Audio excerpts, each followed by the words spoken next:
because I watched Gonzalo Lira streams before, because I was looking for as many different sources as I can that wasn't mainstream regarding the Ukraine war. And when it came to the Ukraine war, with so much propaganda being spread, I found myself watching news sources I didn't before. And Gonzalo Lira was someone who I didn't watch like all his streams, but I watched a few of them. Especially he had like all these big guests on, a lot of these experts. And I knew that he was in Ukraine. He mentioned it during his streams, that he's streaming in Ukraine. And I was thinking about his content, and I'm thinking like, bro, are you sure you know what you're doing? Are you okay? Like he was talking about how he was harassed by Ukrainian government officials before. And I'm watching his content.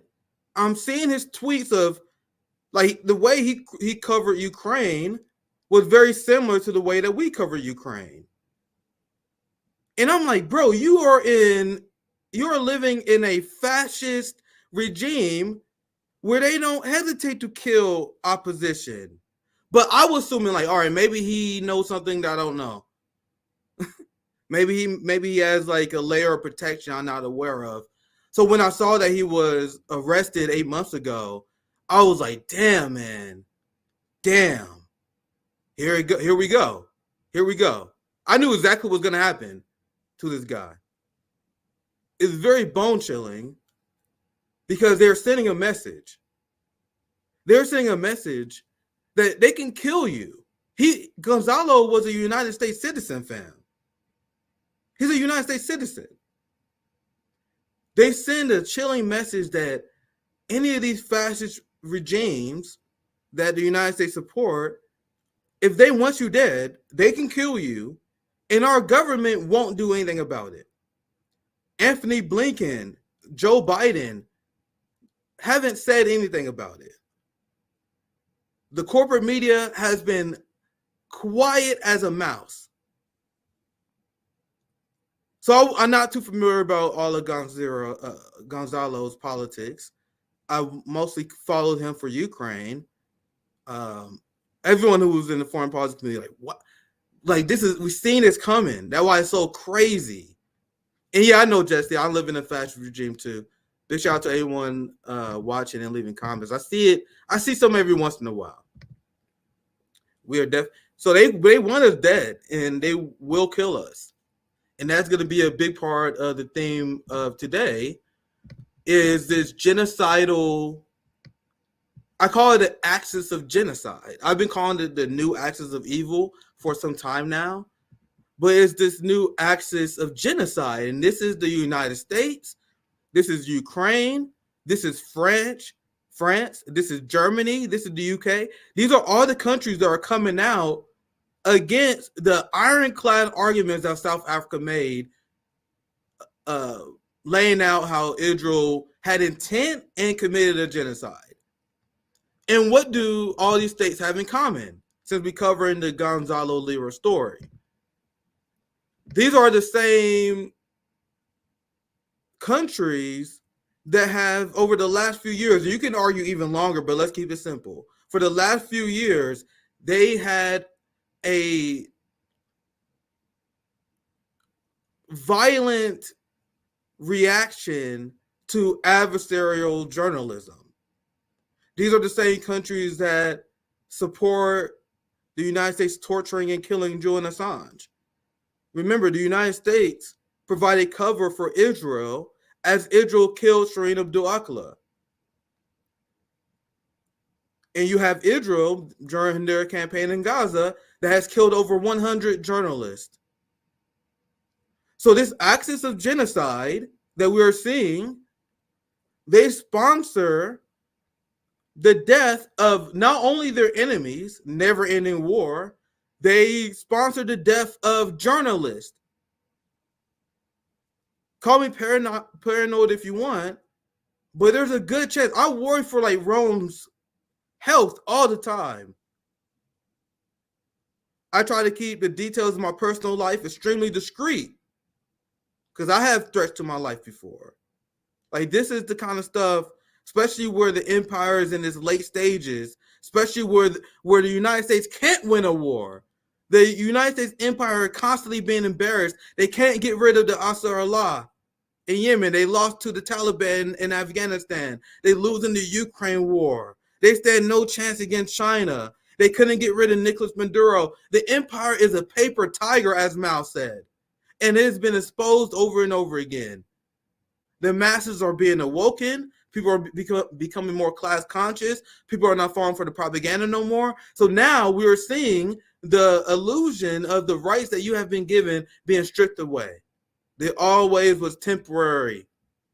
And now we are seeing our establishment double down on their fascist tendencies. And I titled the video the way I did because I don't want anyone to mistake it. Gonzalo Lira was murdered by the Ukrainian regime, and Blinken and the Biden administration is doing nothing about it. I cannot accept the way my son has died. He was tortured, extorted, incommunicado for 8 months and 11 days, and the US Embassy did nothing to help my son. The responsibility of this strategy is the dictator Zelensky, with the concurrence of a senile American president, Joe Biden. I mean, when I woke up to the news, I was obviously shocked. A lot of people weren't necessarily surprised, because for those who have been following the war in Ukraine, if they've been active on Twitter, people will know the name of Gonzalo Lira. But for those who don't, can you just give us a quick introduction? Who is this deceased journalist, blogger, activist almost? Yeah, well, Gonzalo was a very colorful character, very outspoken. He had a very distinct style. And as you say, anybody following on Twitter, he had a big Twitter following. Most of the dissenting sites on social media, Twitter, YouTube, Telegram would know the name Gonzalo Lira. And he was almost unique in that he was one of the last dissenting voices, certainly foreign voices in Ukraine, Saskia. I mean, despite obviously claims from Western political elite and the media that Ukraine is a nation that, like the US, embraces the freedom of speech, we've seen indications in the long time in the making that that is not the case. So what is it specifically that got Kiev a bit wound up? Why was Lira behind bars? Yeah, well, essentially, I think it was because he was based in Kharkov, a predominantly Russian city, quite eastwards in Ukraine. And he had continued to broadcast from within Kharkov. He'd been threatened, of course, but he had persisted. And his... As they said, as they've been virtue signaling about how the Democratic Party is standing up for journalists, as they've been pretending that Donald Trump is a threat to democracy because of his threat toward journalists, they are the leading, and I'm talking about the Biden administration and the West as a whole, they are the leading threat against journalists. Hundreds of journalists was killed in Gaza by Israel, and the Biden administration can't say anything. You had a United States citizen that was murdered by fascist Nazis in Ukraine, and Blinken can't say anything. Is it clear now why my politics have been U.S. bad ever since I became an active citizen journalist? The same people who are becoming radicalized right now because of the Israel campaign, the Bernie Sanders left, many of those people criticized me before because of that. They said RBN and Socialist MMA, their politics, his politics is nothing but the United States is bad. And whenever they said that, I'm like, what the hell is wrong with you? Of course, that is my politics. That should be the politics of anyone who's for liberation of people, for the liberation of the working class, the people who are anti-genocide. You don't have to be a Marxist. If you are for international law, if you're for law and order, like, it's crazy. It's crazy. The West has lost their mind so much. They make me sound like I'm a law and order guy. I'm an abolitionist. Like, well, and I've been thinking about this. Like, honestly, what we want is equal application of justice. That is what we always been calling for. That is what abolitionists want. We want justice. We call for the abolition of the police state because the police state is not providing justice. What we want and what people in the global south want is international law. We want the Geneva Conventions to be real. We want the UN to be real. It is not real.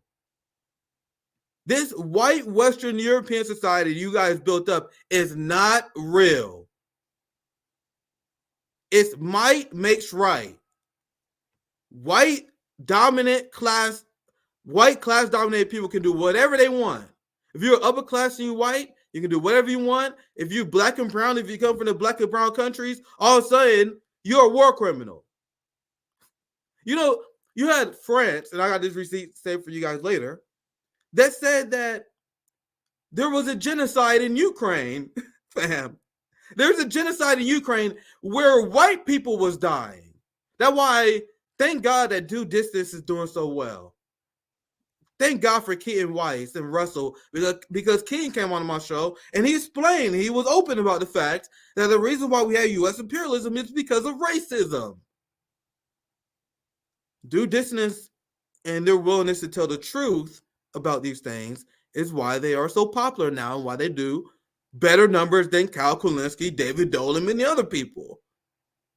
Because that's why Emmanuel Macron, that's why Canada can say that there's a genocide in Ukraine, because white people died. Meanwhile, we've seen the most barbaric war in my lifetime, and that's by the numbers. More children killed in a few months than 2 years of wars combined. In 2 weeks, more children died in Gaza than in Ukraine combined. The entire war. But they say that's not a genocide. But the brown kids dying is not a genocide. How can anyone who is black and brown and consider themselves an ally, and consider themselves a fighter against the racist scourge of humanity, how can they see this and stay silent? It's the most belligerent, offensive form of racism I experienced in my life. What we are going through right now, this violent hypocrisy. What have I said on RBN multiple times? The highest form of corruption is this weaponized violent hypocrisy of the West. That's my monologue for the beginning of the show. I gotta just shut up sometimes because I got a lot to get to. I'm gonna try to get these shows to around 60 minutes to 90 minutes, but Saturday shows may be a little bit longer because on Saturday my plan is just to get through all the stuff I have planned for you guys. So let's just continue. That's my monologue. Just on my show. These shows I usually start with a monologue because I can't help myself. Hopefully you guys like and subscribe. I'm putting one super chat as well. I learned super chat. They help me edit my videos as well. I'm learning these tricks, man. That's why I'm very excited about Nick at Night season 2, because everyone who followed my original YouTube channel, Socialist MMA, like there's a reason why that channel didn't pop up. You know what I mean? I wasn't good at being a YouTuber. I wasn't good at being a commentator. I didn't know how to edit videos.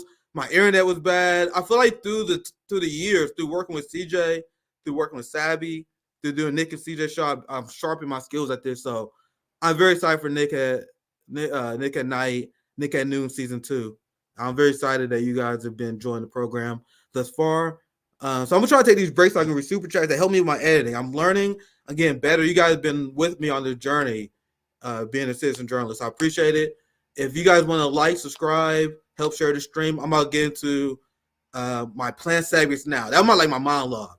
I'm gonna just show you guys who haven't seen this, because there's been everyone on Twitter. Like, this has been trending. The corporate media trying to ignore this the best they can. But I think, and this is why I'm discussing this right now in our stream, and we had to dedicate time for this. I've seen a lot of our allies discuss this as well. Like, we know our friends Due Distance.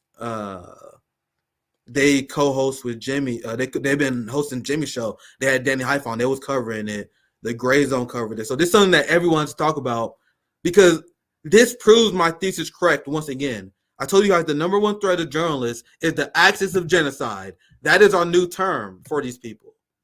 They're the axis of genocide. And the axis of genocide are the people who are waging this offensive, violent war against journalists. Here's Alex Rubinstein, and this is the first person that I saw break this. Breaking, it is with great sadness, I must announce Gonzalo Lira has passed away in a hospital, according to his father. who has been fighting to get his son much needed medical attention for the past weeks. Here is a handwritten note from Gonzalo, and he explained he had double. I read it before. Double pneumonia. He had swelling of the body, and all this stuff was ignored by the prison. He was in very bad shape, so he was killed. Like, he was tortured and slowly left to die over the course of 8 months. Like, this is probably the worst way to possibly go. This is the worst way to go, and it's very chilling. Obviously, obviously, there's a lot of investment I have as someone who in the empire who speaking about a lot of dangerous stuff. To see, they just killed this guy in the most brutal way, man. Like, they allowed him to die without medical treatment. God knows the level of starvation, beatings. Like, this is the stuff of horrors and nightmares, man.